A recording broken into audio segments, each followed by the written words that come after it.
சத்திய வேதம் பக்தரின் கீதம், சுத்தர்கள் போகும் பாதையின் தீபம், உத்தம மார்க்கம் காட்டும். கிறிஸ்துவுக்குள் பிரியமுள்ள சகோதர சகோதரிகளே, நம்முடைய பிதாவாகிய தேவனாலும் கர்த்தராகிய இயேசு கிறிஸ்துவினாலும் கிருபையும் சமாதானம் உண்டாவதாக என்கிற அன்பின் வாழ்த்துக்களையும் வணக்கத்தையும் உங்கள் அனைவருக்கும் தெரிவித்துக்கொண்டு, தேவனுடைய மிகுந்த கிருபையினாலே இந்த நல்ல வேளையிலே நாம் ஒன்று சேர தேவனுடைய மகா பரிசுத்தமான சகல பிரஸ்தாபத்தை பார்க்கலும் அவர் மகிமைப்படுத்தி வைத்திருக்கிற மேன்மையாக அருமையுமான அவருடைய வார்த்தைகளை தியானிக்கும்படியாக தேவன் கொடுத்த அந்த நல்ல வாய்ப்புக்காக அவருக்கும் அவருடைய குமாரருக்கும் மகிமையை செலுத்தி கொண்டு கோத்தகிரி பகுதியில் இருக்கிற உங்கள் அன்பு சகோதர சகோதரனுடைய அன்பையும் வாழ்த்துக்களையும் உங்கள் அனைவருக்கும் தெரிவித்துக் கொள்கிறேன். அன்புக்குரிய சகோதர சகோதரர்களே, இன்னைக்கு நான் பார்க்க போகிற பாடத்தின் தலைப்பு புது சிருஷ்டியின் வாழ்க்கையில் பெற்றோரை கனம் பண்ணுதல். புது சிருஷ்டியின் வாழ்க்கையில் பெற்றோரை கனம் பண்ணுதல், இதான் நம்ம பார்க்க போகிற பாடம். ஆதார வசனம் நம்ம வாசிச்சிடலாம். யாத்ராகமம் 20ஆம் அதிகாரம் 12வது வசனம். யாத்ராகமம் 20:12. உன் தேவனாகிய கர்த்தர் உனக்கு கொடுக்கிற தேசத்திலே உன் நாட்கள் நீடித்திருப்பதற்கும் உன் தகப்பனையும் உன் தாயையும் கனம் பண்ணுவாயாக. அப்போ அன்புக்குரிய சகோதர சகோதரிகளே, அப்போ உங்களுக்கு புரிஞ்சிருக்கும் எதை பற்றி இன்னைக்கு நம்ம பார்க்க போகிறோம் அப்படிங்கிறது. உங்களுக்கு இந்த வசனத்தை வச்சு நமக்கு புரிஞ்சிருக்கும். ஏன்னா கடந்த நாட்களில் புது சிருஷ்டியினுடைய வாழ்க்கையில் கணவன் மனைவி உறவு எப்படி இருக்கணும் அப்படிங்கிறத கூட கடந்த நாட்களில் நம்ம எடுத்திருக்கிறோம். நீங்களும் கூட அநேகர் அதை கேட்டிருக்கிறதுக்கு வாய்ப்பு இருக்குது. யூடியூப்பில் இப்போ கூட இருக்குது. நீங்கள் ஒரு சமயம் அதை கேட்காதவங்க நீங்கள் கேட்டிங்கன்னா அது உங்களுக்கு ரொம்ப பிரயோஜனமாக இருக்கும். இன்றைக்கி நம்ம பார்க்க போகிறது பெற்றோரை கனம் பண்ணக்கூடிய ஒரு காரியத்தை தான் பார்க்க போகிறோம். அப்போ தேவனுடைய பிள்ளையின் வாழ்க்கையில் நம்ம ஏற்கனவே சொன்ன மாதிரி குடும்பம்ங்கிறது ரொம்ப முக்கியமான ஒரு காரியம்.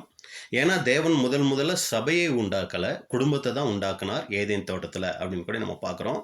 அப்போ இன்னைக்கு ஆண்டவராக இயேசு கிறிஸ்துவும் கூட பாருங்க, அவருக்கும் சபைக்கும் இருக்க உறவை கூட ஒரு குடும்ப உறவுக்கு சம்மந்தப்படுத்தி கூட சொல்லியிருக்கிறத பார்க்கலாம். நிறைய அடையாளங்களில் சொல்லியிருந்தா கூட விசேஷமாக நம்ம பார்க்கும்போது மணவாளன் மணவாட்டி அப்படின்னு ஒரு குடும்பத்தை மையப்படுத்தி சொல்லியிருக்கிறத கூட நம்ம பார்க்குறோம். அடுத்து பாருங்க, நம்முடைய பிதாவாகிய தேவன் சொல்கிறோம். அப்போ பிதா அப்பாங்கிறதும் கூட பார்த்தீங்கன்னா ஒரு குடும்ப உறவை மையப்படுத்தி தான் ஆவிக்குரிய காரியங்களையும் கூட நம்ம அந்த வார்த்தைகளை உபயோகப்படுத்துகிறோம். அடுத்து பாருங்க, நம்ம இருக்கிற சபையை என்னன்னு சொல்கிறோங்க, விசுவாச குடும்பம். இன்னொரு வகையில் பார்த்தீங்கன்னா விசுவாச வீடு, இப்படி தான் நம்ம சொல்லிக்கிறோம். அப்போ பாருங்க, நம்மளுடைய பூமிக்குரிய ஒரு குடும்பம் இருக்குது, ஆவிக்குரிய ஒரு குடும்பம் இருக்குது. அப்போ குடும்பம்ங்கிறது ரெண்டு வகையிலையும் பார்த்தீங்கன்னா ரொம்ப முக்கியமான ஒரு காரியமாக இருக்குது. இதில் கடந்த நாட்களில் இந்த கணவன் மனைவி உறவு எப்படியெல்லாம் இருக்குங்கிறதுக்கு நிறைய காரியங்கள் நம்ம பார்த்துருக்குறோம். ஆனால் இன்னைக்கு நம்ம பார்க்க போகிறது இந்த கணவன் மனைவி உறவோடு இணைந்து இன்னொரு முக்கியமான ஒரு உறவு என்னன்னா, அதுதான் அப்பா அம்மாங்க. பெற்றோர் உறவுங்கிறது ரொம்ப ரொம்ப முக்கியமான ஒரு உறவாக இருக்குது. அப்போ இன்றைக்கி நம்ம பார்க்க போகிற பாடம் என்னென்னா, பெற்றோரை குறித்து வேதம் என்னெல்லாம் சொல்லுது, ஒரு புது சிருஷ்டியின் வாழ்க்கையில் அந்த ஒரு தேவனுடைய பிள்ளை தன்னுடைய பெற்றோர்கிட்ட அவங்க எப்படி நடந்து கொள்ளணும் அப்படிங்கிறத குறித்து, அதனுடைய முக்கியத்துவம் என்ன அப்படிங்கிறத குறித்து தான் இன்றைக்கி நம்ம பார்க்க போகிறோம். அப்போ பாருங்கள், பழைய ஏற்பாட்டில் நீங்கள் பார்த்தீங்கன்னா அன்புக்குரிய சகோதர சகோதரிகளே, இஸ்ரேல் ஜனங்களுக்கு தேவன் மோசே மூலம் அங்கே அந்த கட்டளைகள் கொடுக்கும்போது பார்த்தீங்கன்னா மொத்தம் 10 கற்பனைகள் நமக்கு தெரியும். அதில் 5வது கற்பனை தான் நம்ம இன்றைக்கி பார்த்த, உன் பெற்றோரை என்ன பண்ணணும், உன் தகப்பனையும் தாயையும் கனம் பண்ணணும் அப்படின்னு சொல்லியிருக்கிறத நம்ம பார்க்குறோம்.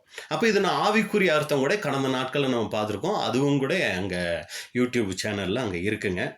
பெற்றோரை கனம் பண்ணுவாயாங்கிற தலைப்பின் கலத்தை நம்ம பார்த்துருக்குறோம். அப்போ தகப்பன்கிறது பிதாவாகிய தேவனையும், தாய்ங்கிறது நாம் செய்து கொண்ட உடன்படிக்கையும் நம்ம கனம் பண்ணக்கூடியவங்களாக இருக்கணும் அப்படிங்கிறத நம்ம பார்த்துருக்குறோம். இன்றைக்கி நம்ம பார்க்க போகிறது நேரடியான அர்த்தத்தில், இந்த உலக பிரகாரமான வாழ்க்கையில் நம்முடைய பெற்றோரை நம்ம கனம் பண்ணணும்னா அது எப்படியெல்லாம் இருக்கணும் அப்படிங்கிறத குறித்து தான் நம்ம பார்க்க போகிறோம். அப்போ கேள்வி என்னன்னா, ஏன் குடும்பத்தை குறித்து அதிலும் விசேஷமாக பெற்றோரை கனம் பண்ணுறதை குறித்து இன்றைக்கி பார்க்கணும் பிரதர் அப்படின்னு சொல்லி நீங்கள் கேட்டிங்கன்னா, அன்புக்குரிய சகோதர சகோதரிகளே, இன்றைக்கி பொதுவாக நீங்கள் பார்த்தீங்கன்னா தேவ பிள்ளைகளுடைய வாழ்க்கையில் இந்த குடும்ப பொறுப்புகள் இருக்கு இல்லைங்களா, இதை நீங்கள் பார்த்தீங்கன்னா ஊதாசீனம், இன்னொரு வகையில் சொல்லணும்னா அலட்சியம் செஞ்சுட்டு அதை குறித்து எந்த விதமான குற்ற உணர்வும் இல்லாமல் வாழ்கிறவங்க தான் நிறைய பேர் ஆயிட்டாங்க. குடும்பத்தை பற்றி கண்டுக்கிறதே கிடையாது, பெற்றவங்களை பற்றி கண்டுக்கிறதே கிடையாது. இந்த மாதிரி இந்த குடும்ப உறவுகளை எந்த விதத்திலையும் முக்கியத்துவப்படுத்தாமல், அதே நேரத்தில் அதை குறித்து எந்த விதமான குற்ற உணர்வும் இல்லாமல் இன்னைக்கு வாழ்கிறாங்க. ஆனால் அது தேவனை எந்த அளவுக்கு துக்கப்படுத்த கூடிய காரியங்கிறத குறித்து இன்னைக்கு நிறைய பேர் தெரிஞ்சுக்காமலே இருக்கிறாங்க. அப்போ ஆண்டவராக இயேசு கிறிஸ்துன்னு பார்க்கும்போது அவர் இந்த பெற்றோரை கனம் பண்ணுகிற காரியத்தை குறித்து நிறைய விஷயங்கள் சொல்லியிருக்கிறாருங்க. அதில் விசேஷமாக இன்னைக்கு முக்கியமான ஒரு காரியத்தை தான் நம்ம பார்க்க போகிறோம். அன்னைக்கு பரிசேயர் சதுசேயர் இருந்தாங்க இல்லைங்களா, அவங்கள பற்றி சொல்லும்போது இந்த பெற்றோரை கனம் பண்ணுகிற காரியத்தை பற்றி ஆண்டவராக இயேசு கிறிஸ்து சொல்கிறாரு. அதை குறித்து நம்ம இப்போ பார்க்கலாம். மத்தேயு 15 அதிகாரம் 4வது வசனம். மத்தேயு 15:4. உன் தகப்பனையும் உன் தாயையும் கனம் பண்ணுவாயாக என்றும் தகப்பனையாவது தாயையாவது நிந்திக்கிறவன் கொல்லப்பட வேண்டும் என்றும் தேவன் கற்பித்திருக்கிறாரே. அப்போ அன்புக்குரிய சகோதர சகோதரிகளை, இங்கே நீங்கள் வசனம் பார்த்தீங்கன்னா கொஞ்சம் வித்தியாசமாக இருக்குது. ஏன்னா நம்ம யாத்திராகமம் இப்போ 20ஆம் அதிகாரத்தில் நம்ம பார்க்கும்போது அங்கே என்ன சொல்லிருந்துச்சு? 12வது வசனத்தில், உன் தேவனாகிய கர்த்தர் உனக்கு கொடுக்கிற தேசத்திலே உன் நாட்கள் நீடித்திருப்பதற்கு உன் தகப்பனையும் உன் தாயையும் கனம் பண்ணுவாயாக. அவ்வளோதானே சொல்லியிருக்கு. ஆனால் இங்கே இயேசு கிறிஸ்து ஏதோ சேர்த்து சொன்ன மாதிரி இருக்கு பாருங்க. என்ன சொல்றாரு? உன் தகப்பனையும் உன் தாயையும் கனம் பண்ணுவாயாக என்றும், அடுத்து பாருங்க இன்னொரு வார்த்தை அங்கே சேர்க்கப்பட்டிருக்கு, தகப்பனையாவது தாயையாவது நிந்திக்கிறவன். அப்படின்னா நிந்திக்கிறவன்னா அப்பாவை அம்மாவை கேவலமா பேசுறவங்க கொல்லப்பட வேண்டும் என்றும் தேவன் கற்பித்திருக்கிறாரே. அப்பா அம்மாவை யாராவது கேவலமாக பேசுனாங்கன்னா அவங்கள கொல்லணும்னு சொல்லி நியாயப்பிரமாணத்தில் இருக்குங்க. ஆனால் இப்படி எங்கேயும் நம்ம பார்க்கலையே பிரதர். யாத்திராகமம் 20:12 அப்படி சொல்லலையேன்னா அங்கே சொல்லலைங்க. ஆனால் அதே யாத்திராகமம் 21வது அதிகாரத்தில் இது சொல்லப்பட்டிருக்கு. யாத்திராகமம் 21ஆம் அதிகாரம் 17வது வசனம். யாத்திராகமம் 21:17. தன் தகப்பனையாவது தன் தாயையாவது சபிக்கிறவன் நிச்சயமாய் கொலை செய்யப்பட கடவன். பாத்தீங்களா? அந்த சபிக்கிறவன், நிந்திக்கிறவன், கேவலமாக பேசுகிறவன், இதெல்லாம் ஒரே அர்த்தம் தான். அவங்களை என்ன பண்ணணுமா? கொல்லப்பட வேண்டும் அப்படின்னு சொல்லி இங்க வார்த்தை அங்க மோசே மூலமா தேவன் கொடுத்திருக்கிறத பாக்குறோம். இன்னொரு வசனம் கூட பாருங்க. லேவியராகமம் 20:9. லேவியராகமம் 20ஆம் அதிகாரம் 9வது வசனம். தன் தகப்பனையாவது தன் தாயையாவது சபிக்கிற எவனும் கொலை செய்யப்பட கடவன். அவன் தன் தகப்பனையும் தன் தாயையும் சபித்தான், அவன் இரத்த பலி அவன் மேல் இருப்பதாக. பாத்தீங்களா? இதுக்கு எவ்வளவு முக்கியத்துவம் கொடுத்திருக்கு வேதம் அப்படின்னு சொல்லி. தன்னுடைய தகப்பனையும் தாயையும் கனம் பண்ணணும். கனம் பண்ணாம அவங்கள மரியாதை குறைவாவோ கேவலமாவோ யாராவது நடத்தினாலோ பேசினாலோ, இன்னொரு வகையில் பார்த்தா சபிக்கிறது அப்படின்னா ஒரு மாதிரி திட்டுற காரியம் தாங்க அது. அந்த மாதிரி யாராவது செஞ்சுக்கிட்டு இருந்தாங்கன்னா அவங்க கொலை செய்யப்பட வேண்டும் அப்படின்னு சொல்லியிருக்கிறத பார்க்குறோம். இதுதான் இங்கே மத்தேயு 15ஆம் அதிகாரம் 4வது வசனத்தை நம்ம பார்க்கும்போது இயேசு கிறிஸ்து சொல்கிறாரு, உன் தகப்பனையும் உன் தாயையும் கனம் பண்ணுவாயாக என்றும். இது யாத்திராகமம் 20ஆம் அதிகாரத்தில் அங்கே சொல்லப்பட்டது. தகப்பனையாவது தாயையாவது நிந்திக்கிறவன், இது யாத்திராகமம் 21:17 சொல்லப்பட்டிருக்கு. அதாவது கேவலமாக பேசுகிறவன் கொல்லப்பட வேண்டும் என்றும் தேவன் கற்பித்திருக்கிறாரே அப்படின்னு சொல்லிட்டு பாருங்க. பரிசேயரை சதுசேயரே இப்படியெல்லாம் மோசே மூலமா நியாயப்பிரமாணத்தில் சொல்லியிருக்கு. ஆனால் அப்போ அந்த நியாயப்பிரமாணத்தை விட்டுட்டு நீங்க புதுசா ஒன்று கொண்டு வந்திருக்கிறீங்க. அது என்ன அப்படிங்கிறத 15வது வசனத்தில் சொல்றாரு. மத்தேயு 15:5. நீங்களோ எவனாகிலும் தகப்பனையாவது தாயையாவது நோக்கி, உனக்கு நான் செய்யத்தக்க உதவி எது உண்டோ அதை காணிக்கையாக கொடுக்கிறேன் என்று சொல்லி தன் தகப்பனையாவது தன் தாயையாவது கனம் பண்ணாமல் போனாலும் அவனுடைய கடமை தீர்ந்ததென்று போதித்து. பாருங்க, நல்லா கவனிங்க. நீங்களோ, அதாவது தேவன் இப்படி சொல்லியிருக்கிறார். ஆனா இந்த தேவனுடைய வார்த்தையை நியாயப்பிரமாணத்தை வச்சு போதிக்கிற பரிசேயரை சதுசேயரோ நீங்களோ எவனாகிலும் தகப்பனையாவது தாயையாவது நோக்கி, உனக்கு நான் ஏதாவது உதவி செய்யணும் அப்படின்னா அதை காணிக்கையா நான் கொடுத்துட்றேன் அப்படின்னு சொல்லி காணிக்க கொடுத்துட்டா அப்பாவை அம்மாவை கனம் பண்ணது அவருடைய கடமை, அப்பா அம்மாவுக்கு செய்ய வேண்டிய கடமை தீர்ந்தது அப்படின்னு சொல்லி இந்த பரிசேயர் சதுசேயர் அன்னைக்கு போதிச்சிருக்கிறாங்க. அதை பத்தி சொல்லிட்டு மத்தேயு 15:6. உங்கள் பாரம்பரியத்தினாலே தேவனுடைய கற்பனையை அவமாக்கி வருகிறீர்கள். அன்புக்குரிய சகோதரர்களே, நல்லா கவனிங்க. இப்படி நீங்க பண்றது உங்க பாரம்பரியம். இதன் மூலமா நீங்க தேவனுடைய கற்பனையை என்ன பண்றீங்கன்னா அவமாக்குறீங்கிறார். இதான் ஆண்டவராக இயேசு கிறிஸ்து பெற்றோரை கனம் பண்ணுகிற விஷயத்தை பத்தி சொன்ன ஒரு காரியம். அப்போ இதில் நம்ம பார்க்கும்போது அன்னைக்கு இந்த பரிசேயர் சதுசேயர் என்ன பண்ணிக்கிட்டு இருந்தாங்கன்னா, எந்த காரியங்களை உபதேசிச்சுட்டு இருந்தாங்க அப்படின்னு சொல்லி பார்த்தீங்கன்னா, இவங்களை நல்லா கவனிச்சிங்கன்னா சபைக்கு இவங்களை போல ஊழியம் செய்ய யாராலையும் முடியாதுங்க. அவ்வளோ அருமையாக ஊழியம் செய்வாங்க.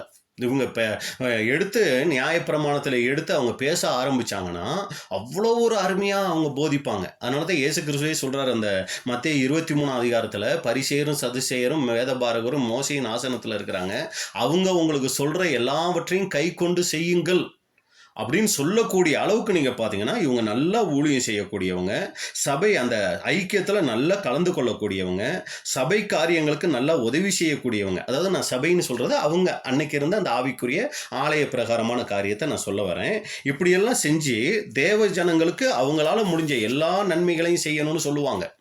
ஆனால் பார்த்தீங்கன்னா குடும்பத்தை குறித்த விஷயத்தில், பெற்றோர்களை குறித்த காரியத்தில் என்ன தெரியுங்களா பண்ணிடுவாங்க, நான் உங்களுக்கு செய்ய வேண்டிய கடமையை காணிக்கை மூலமாக நான் தேவனுக்கு கொடுத்து தீர்த்துட்டேன், நான் உங்களை கவனிக்கிறேங்கிற அவசியம் இல்லை, நான் உங்களுக்கு எந்த உதவியும் செய்ய வேண்டிய அவசியம் இல்லைன்னு சொல்லிடுவாங்க.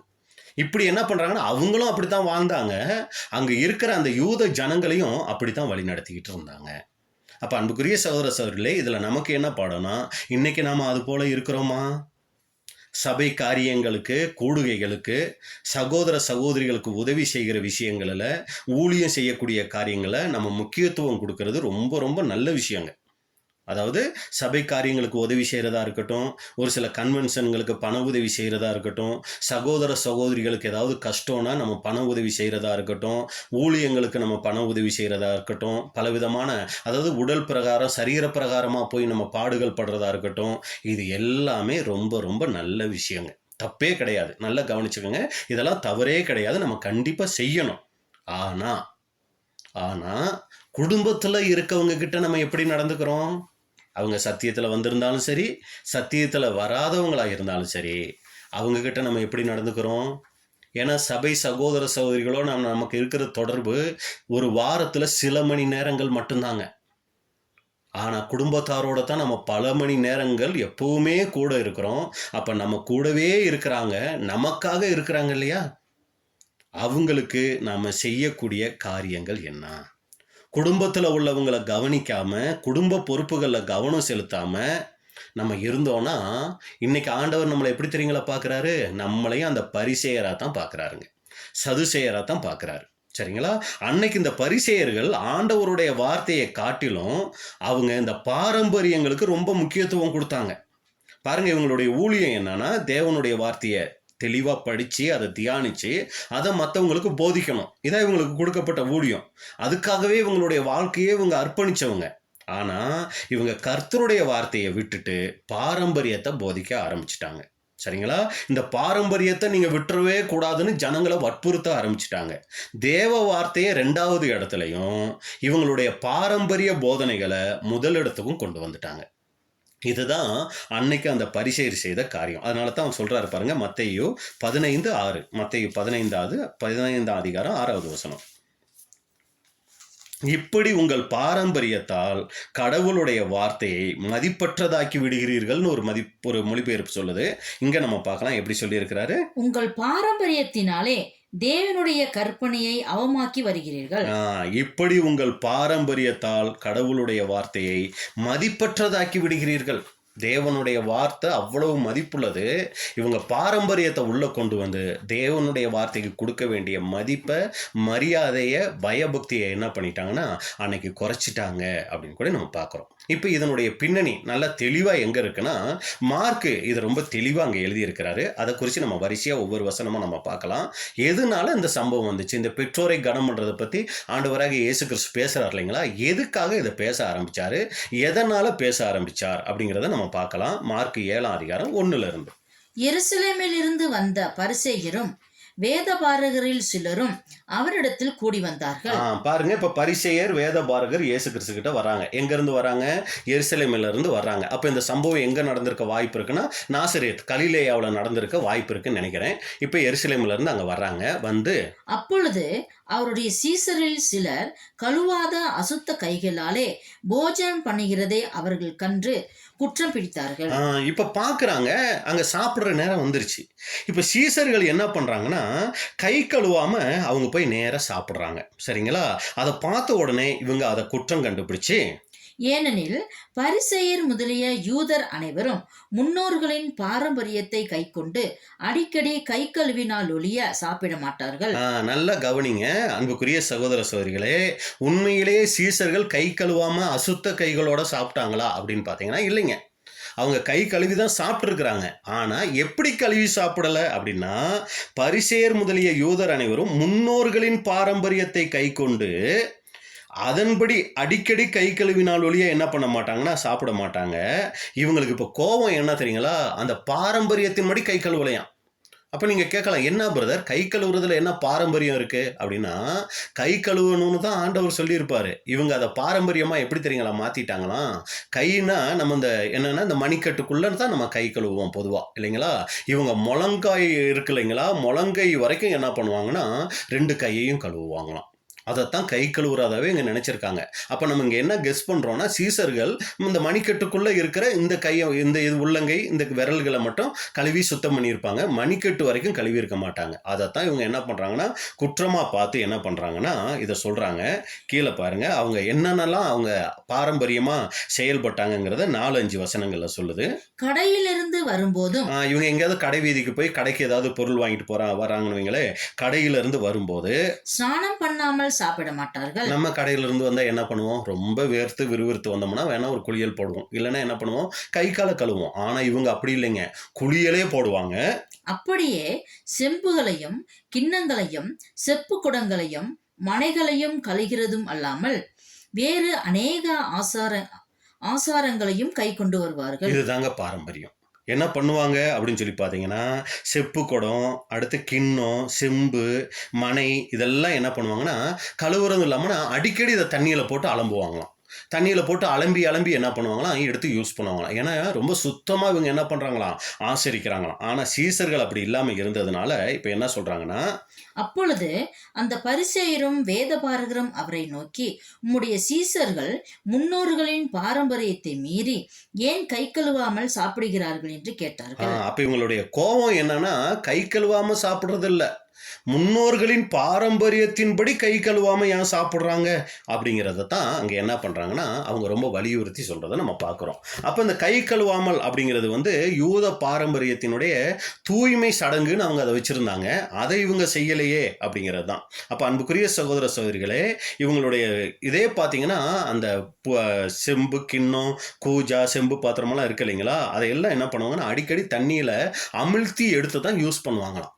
இது அவங்களுடைய பழக்கமாக இருந்துச்சு. அதனால தான் இயேசு கிறிஸ்து சொல்லும்போது, நீங்கள் போஜன பாத்திரங்களின் வெளிப்புறத்தை சுத்தம் பண்ணுறதுல ரொம்ப கவனமாக இருக்கிறீங்க, உள்ள கோட்டை விட்டுறீங்களே அப்படின்னு சொல்லுவார் பாருங்க. மத்தேயு 23:25, மத்தேயு 23 அதிகாரம் 25வது வசனம். மாயக்காரராகிய வேதபாரகரே பரிசேயரே உங்களுக்கு ஐயோ, போஜன பான பாத்திரங்களின் வெளிப்புறத்தை சுத்தமாக்குகிறீர்கள், உட்புறத்திலோ அவைகள் கொள்ளையினாலும் அநீதியினாலும் நிறைந்திருக்கிறது. என்னதான் நீங்க பாத்திரத்தை வெளியில தான் சுத்தம் பண்றீங்க, உள்ள அப்படியே இருக்குன்னு சொல்லிட்டு நேர எங்க போயிட்டாரு தெரியுங்களா, அவங்களுடைய சுபாவத்துக்குள்ள போயிட்டாரு. வெளியில ரொம்ப நீட்டா தான் இருக்கிறீங்க, ஆனா உங்க உள்ளம் சரியில்லையே. எதுக்காக இயேசு கிறிஸ்து இது இந்த இடத்துல சொன்னார் அப்படின்னா, இங்க நல்லா கவனிச்சிங்கன்னா இந்த சம்பவத்தை எதனால தெரியுங்களா சொன்னாரு, இயேசு கிறிஸ்துவோட ஒரு பரிசேயன் வீட்டுக்கு போயிருக்கிறாருங்க. அந்த பரிசேயன் வீட்டில் சாப்பிடும்போது இவரையும் என்ன பண்ணியிருக்கிறாருன்னா மணிக்கட்டுக்கு கீழே தான் கையை கழுவி இருக்கிறாரு. அதை அந்த பரிசேயன் உத்து பார்த்துட்டு, இவர் என்ன கை சரியாக கழுவலையே, முழங்கை வரைக்கும் கை கழுவணும், அதான் பாரம்பரியம், ஆனால் இவர் முழங்கை வரைக்கும் கை கழுவாமல் இந்த வெறும் மணிக்கட்டுக்குள்ளே மட்டும் கையை கழுவிட்டு சாப்பிட்றாருன்னு சொல்லி இங்கே நம்ம ஏற்கனவே பார்த்தது சீசர்களை குற்றப்படுத்துறதை பார்த்தோம். ஆனால் அந்த பரிசேயன் யாரை தெரியுங்களா குற்றப்படுத்தி இருக்கிறாரு, இயேசு கிறிஸ்துவே குற்றப்படுத்தி இருக்கிறாரு. அப்போ தான் இயேசு கிறிஸ்து என்ன தெரியுங்களா சொல்லியிருக்கிறாரு, நீங்கள் பாத்திரத்தை வெளியில் தாப்பா சுத்தம் உள்ள கோட்டை விட்டுறீங்க, நீங்க இந்த வெளிப்பிரகாரமான சடங்குகளுக்கு முக்கியத்துவம் கொடுக்குறீங்க, முக்கியம் எதுனா உள்ளான நிலைமை அப்படின்னு சொல்றாரு. இது உங்களுக்கு புதுசா இருக்கிற மாதிரி இருக்கலாம், இதுக்கு வசனம் பார்த்தோம்னா உங்களுக்கு தெளிவாயிரும். லூக்கா 11 அதிகாரம் 37 இருந்து 41 வரைக்கும். லூக்கா 11:37 முதல். அவர் இப்படி பேசிக்கொண்டு இருக்கையில் பரிசேயன் ஒருவன் தன்னுடனே கூட அவர் பகற்போஜனம் பண்ண வேண்டும் என்று அவரை வேண்டிக் கொண்டான். பாருங்க, மத்தியான சாப்பாடு லஞ்சி சாப்பிடுறதுக்கு அந்த பரிசேயன் இயேசு கிறிஸ்துவை கூப்பிடுறாரு. சரி, கூப்பிட்டாரு. அவர் போய் பந்தி இருந்தார். இயேசு கிறிஸ்து போய் பந்தி இருக்கிறாரு. அவர் போஜனம் பண்ணுகிறதற்கு முன் கை கழுவாமல் இருப்பதை பரிசேயன் கண்டு ஆச்சரியப்பட்டான். இயேசு கிறிஸ்து கை கழுவாம இருந்திருப்பாரா? அவர் கை எப்பவும் சுத்தமா தான் இருந்திருக்கும், இருந்தாலும் கை கழுவி இருப்பாரு. ஆனா அந்த பாரம்பரியத்தின்படி கை கழுவலையாம், முழங்காய் வரைக்கும் என்ன பண்ணல, தண்ணி ஊத்தி கழுவலையாம். அதான் அந்த பரிசேயன் கவனிச்சுட்டு கர்த்தர் அவனை நோக்கி, பரிசேயராகிய நீங்கள் போஜன பான பாத்திரங்களின் வெளிப்புறத்தை சுத்தமாக்குகிறீர்கள், உங்கள் உள்ளமோ கொள்ளையினாலும் பொல்லாப்பினாலும் நிறைந்திருக்கிறது. இப்ப பாத்தீங்களா, இதைத்தான் அங்க சொல்ல வராரு. இப்போ அன்புக்குரிய சகோதர சகோதரிகளே, சீசர்கள் கை கழுவாமல் இருக்கும்போது தான் பெற்றோரை குறித்த காரியங்களை பின்னாடி சொல்ல வராரு. ஆனால் ஏன் இதை சொன்னார் அப்படிங்கும்போது, ஏற்கனவே இயேசு கிறிஸ்துவை கூட என்ன இருக்கிறாரு, இது போன்ற காரியங்களை அங்கே சொல்லி இருக்கிறத நம்ம பார்க்குறோம். அப்போ அன்புக்குரிய சகோதர சகோதரிகளே, இங்கே நம்ம பார்க்கும்போது இயேசு கிறிஸ்து என்ன சொல்ல வர்றாருன்னா, அவங்க கிட்ட இருக்கிற ஒரு தவறான காரியத்தை சுட்டி காமிக்கிறார். நீங்கள் பாரம்பரியத்தை கை கொள்றதுல ரொம்ப கவனம் செலுத்துறீங்க. ஆனால் தேவனுடைய வார்த்தை சொன்ன முக்கியமான ஒரு காரியத்தை என்ன தெரியுங்களா பண்ணிட்டீங்க, நீங்கள் கோட்டை விட்டுட்டீங்களே, அதை நீங்கள் கவனிக்காமல் விட்டுட்டீங்களே அப்படின்னு சொல்கிறத நம்ம பார்க்குறோம். சரிங்களா? மார்க்கு 7ஆம் அதிகாரம் 9-13 வரைக்கும் இப்போ வாசிக்கலாம். மார்க்கு 7, 9 முதல் 13 வரைக்கும். பின்னும் அவர் அவர்களை நோக்கி, இப்பதான் அந்த முக்கியமான விஷயத்த சொல்ல வராரு. நீங்கள் உங்கள் பாரம்பரியத்தை கை கொள்ளும்படிக்கு தேவனுடைய கட்டளைகளை வியர்த்தமாக்கினது நன்றாயிருக்கிறது. ரொம்ப நல்லா இருக்கு. நன்றா இருக்குன்னா அது பாராட்டி சொல்லலைங்க, ரொம்ப நல்லா இருக்கு. பாரம்பரியத்துக்கு முக்கியத்துவம் கொடுக்குற நீங்க தேவனுடைய வார்த்தையை கோட்டை விட்டுட்டீங்கப்பா, ரொம்ப நல்லா இருக்கு நீங்க செய்யறதெல்லாம் அப்படிங்கிறாரு. எப்படியெனில் உன் தகப்பனையும் உன் தாயையும் கனம் பண்ணுவாயாக என்றும், தகப்பனையாவது தாயையாவது நிந்திக்கிறவன் கொல்லப்பட வேண்டும் என்றும் மோசே சொல்லியிருக்கிறாரே. இதை நம்ம ஏற்கனவே பார்த்தோம், மோசே சொல்லி இருக்கிறாரு. நீங்களோ ஒருவன் தன் தகப்பனையாவது தாயாவது நோக்கி, உனக்கு நான் செய்யத்தக்க உதவி எது உண்டோ அதை குர்பான் என்னும் காணிக்கையாக கொடுக்கிறேன் என்று சொல்லிவிட்டால் அவனுடைய கடமை தீர்ந்தது என்று சொல்லி அவனை இனி தன் தகப்பனையாவது தன் தாய்க்காவது யாதொரு உதவியும் செய்ய ஒட்டாமல் நீங்கள் போதித்த உங்கள் பாரம்பரியத்தினால் தேவ வசனத்தை அவமாக்குகிறீர்கள். இது போலவே நீங்கள் மற்றும் அநேக காரியங்களும் செய்கிறீர்கள் என்று சொன்னார். இது இன்னொரு மொழிபெயர்ப்புல நான் வாசிக்கிறேன், கவனிங்க. உங்க அப்பாவுக்கும் அம்மாவுக்கும் மதிப்பு கொடுக்க வேண்டும் என்றும், அப்பாவையோ அம்மாவையோ கேவலமாக பேசுகிற சபித்து பேசுகிற எவனும் கொல்லப்பட வேண்டும் என்று மோசே சொன்னார். ஆனால் நீங்கள், இந்த பரிசேயர் சதுசேயர், ஒருவன் தன் அப்பாவிடமோ அம்மாவிடமோ என்னிடம் இருப்பதையெல்லாம் ஏற்கனவே குர்பானாக, அதாவது கடவுளுக்கு அர்ப்பணிக்கப்பட்ட காணிக்கையாக கொடுத்து விட்டேன், அதனால் உங்களுக்கு என்னால் உதவி செய்ய முடியாது என்று சொன்னால் அவன் தன் அப்பாவுக்கோ அம்மாவுக்கோ இனிமேல் எதையும் செய்ய வேண்டியது இல்லை என்று சொல்லுகிறீர்கள். அவன் கடமை தீர்ந்தது, அவன் மேல் குற்றமில்லை. அப்போ இதுலேருந்து நம்ம புரிஞ்சுக்கிற காரியம் என்னன்னா, என்கிட்ட இருக்கிற பணத்தை நான் சபைக்கு கொடுத்துட்டேன், சகோதர சகோதரிகளுக்கு கொடுத்துட்டேன், கன்வென்ஷனுக்கு கொடுத்துட்டேன், அதனால் உங்களுக்கு நான் செய்ய வேண்டிய அந்த கடமையை நான் செய்ய முடியலை. உங்களை ஹாஸ்பிட்டலுக்கு கூட்டிகிட்டு போக முடியாது, உங்களுக்கு மாத்திரை மருந்து வாங்கி தர முடியாது, அதுக்கெல்லாம் என்கிட்ட பணம் இல்லை. இன்றைக்கி நம்ம நிலவரத்தை சொல்ல வரேன். இப்படி நம்ம சொல்லக்கூடியவங்களாக இருந்தோன்னா, அன்புக்குரிய சகோதர சகோதரிகள், கன்வென்ஷனுக்கு பணம் கொடுக்கறது தப்பு கிடையாது. மறுபடியும் சொல்கிறேன், சபைக்கு நம்ம ஊழியத்துக்கு பணம் கொடுக்கறது தப்பு கிடையாது. ஆனால் அப்பா அம்மாவுக்கு செய்ய வேண்டிய அந்த உதவியை நம்ம செய்யாம தேவனுடைய காரியங்களுக்குன்னு நம்ம உதவி செஞ்சோம்னா அதை தேவன் மதிக்கிறதில்ல, அதை தேவன் விரும்புறதில்ல. அதைத்தான் இங்கே நம்ம சொல்ல வரோம், அன்புக்குரிய சகோதரர். அப்போ என்ன பண்ணணும்? பெற்றோரை கனம் பண்ணணும், பெற்றோருக்கு செய்ய வேண்டிய கடமைகளை செஞ்சுட்டு அப்படித்து தான் ஊழியத்துக்குரிய காரியங்களை நம்ம கவனம் செலுத்தணும். இல்லையே பிரதர், நான் பலியின் வாழ்க்கை வந்துட்டேன், எல்லாத்தையும் வெறுத்து தேவ சித்தம் செய்ய வந்துட்டேனே, அந்த தேவ சித்தம் தாங்க இது. நீங்கள் சத்தியத்துக்குள்ளே வர்றதுக்கு உடன்படிக்கை ஞானஸ்நானம் எடுக்கிறதுக்கு முன்னாடி உங்கள் அப்பா அம்மாவை நீங்கள் பார்த்துருக்கலாம், பார்க்காம இருக்கலாம், பிரச்சனையே கிடையாது. ஆனால் தேவ சித்தம் என்ன தெரியுங்களா? பெற்றோரை நீங்கள் சரிவர பார்க்கறது தான் தேவ சித்தம். அதையும் கூட நீங்கள் செய்யணும். இல்லை நான் ஆண்டவரை நல்லா துதிக்கிறேன், நல்லா பைபிள் வாசிக்கிறேன், தவறாமல் சபைக்கு போகிறேன், அதானே தேவ சித்தம். அது ஒரு பகுதி. இன்னொரு பகுதி, குடும்பத்தில் நம்ம பெற்றோரை எப்படி பார்க்குறோங்கிறதும் தேவ சித்தத்தில் அங்கே அடங்குது, அன்புக்குரிய அதனால தான் இயேசு கிறிஸ்து இங்கே வலியுறுத்துறாரு. என்னையா பெரிய பாரம்பரியம், என்ன பாரம்பரியம் போதிக்கிறீங்க நீங்கள்? அப்பா அம்மாவை பார்க்காம அதை காணிக்கையாக கொடுத்துட்டா போதும்னு சொல்லி பேசுகிறீங்க. தேவனுடைய வார்த்தை முக்கியமா, பாரம்பரியம் முக்கியமா? நீங்கள் பாரம்பரியத்தினால தேவனுடைய வார்த்தையை அவமாக்குறீங்களே அப்படின்னு இங்கே கண்டித்து சொல்கிறத நம்ம பார்க்குறோம். அப்போ குடும்பத்தில் இன்றைக்கி உள்ளவங்கக்கிட்ட நம்ம எப்படி நடந்துக்கிறோம்? குடும்பத்தில் உள்ளவங்களை கவனிக்காமல், குடும்ப பொறுப்புகளில், நல்ல கவனிங்க, குடும்ப பொறுப்புகளில் கவனம் செலுத்தாமல் நாம் இருந்தால் ஆண்டவர் நம்மளை பரிசேயராகவே அங்கே பார்க்கிறார் அப்படின்னு கூட பார்க்குறோம். பாருங்கள், இதை இன்னும் புரிஞ்சுக்கிறதுக்கு ஒரு அருமையான வேத பகுதி நம்ம பார்க்க போகிறோம். நீங்கள் வேதம் இருந்துச்சுன்னா கையில் எடுத்து வச்சுக்கோங்க. ஒவ்வொருத்தரும் உங்கள் வேதத்தை எடுத்து திறந்துக்கங்க. யாத்திராகமம் 20ஆம் அதிகாரம், இதில் தான் அந்த கற்பனைகள் 10 கற்பனைகள் சொல்றாரு. நம்ம ஒவ்வொரு வசனமும் நம்ம பார்க்க போறோம். தயவு செஞ்சு நீங்க உங்க வேதத்தை எடுத்து நீங்க குறிச்சுக்கலாம், அண்டர்லைன் கூட பண்ண வேண்டிய விஷயங்கள் இருக்கு. நல்லா கவனிங்க. இப்ப யாத்திராகமம் 20 1 ஒவ்வொரு வசனமும் நம்ம வாசிக்கலாம். தேவன் பேசி சொல்லிய சகல வார்த்தைகளும் ஆவன, உன் உன்னை அடிமைத்தன வீடாகிய எகிப்து தேசத்திலிருந்து புறப்பட பண்ணின உன் தேவனாகிய கர்த்தர் நானே. என்னை அன்றி உனக்கு வேறே தேவர்கள் உண்டாயிருக்க வேண்டாம். இதுதான் நமக்கு தெரிஞ்ச முதல் கற்பனை, சரிங்களா? என்னையன்றி உனக்கு வேறே தேவர்கள் உண்டாயிருக்க வேண்டாம். மேலே வானத்திலும் கீழே பூமியிலும் பூமியின் கீழ் தண்ணீரிலும் உண்டாயிருக்கிறவைகளுக்கு ஒப்பான ஒரு சொரூபத்தை ஆகிலும் யாதொரு விக்கிரகத்தை ஆகிலும் நீ உனக்கு உண்டாக்க வேண்டாம். நீ அவைகளை நமஸ்கரிக்கவும் சேவிக்கவும் வேண்டாம். உன் தேவனாகிய கர்த்தராயிருக்கிற நான் எரிச்சலுள்ள தேவனாயிருந்து என்னை பயக்கிறவர்களை குறித்து பிதாக்களுடைய அக்கிரமத்தை பிள்ளைகளிடத்தில் 3ஆம் 4ஆம் தலைமுறை மட்டும் விசாரிக்கிறவராயிருக்கிறேன். என்னிடத்தில் அன்பு கூர்ந்து என் கற்பனைகளை கைக்கொள்கிறவர்களுக்கோ 1000 தலைமுறை மட்டும் இரக்கம் செய்கிறவராயிருக்கிறேன். உன் தேவனாகிய கர்த்தருடைய நாமத்தை வீணிலே வழங்காதிருப்பாயாக. கர்த்தர் தம்முடைய நாமத்தை வீணிலே வழங்குகிறவனை தண்டியாமல் விடார். ஓய்வின் நாளை பரிசுத்தமாய் ஆசரிக்க நினைப்பாயாக. நல்ல கவனிங்க அன்புக்குரிய சகோதரர்களே. 3வது வசனத்தில் நம்ம பார்க்குறோம், என்னையன்றி உனக்கு வேறே தேவர்கள் உண்டாயிருக்க வேண்டாம். இது முதல் காரியம், சரிங்களா?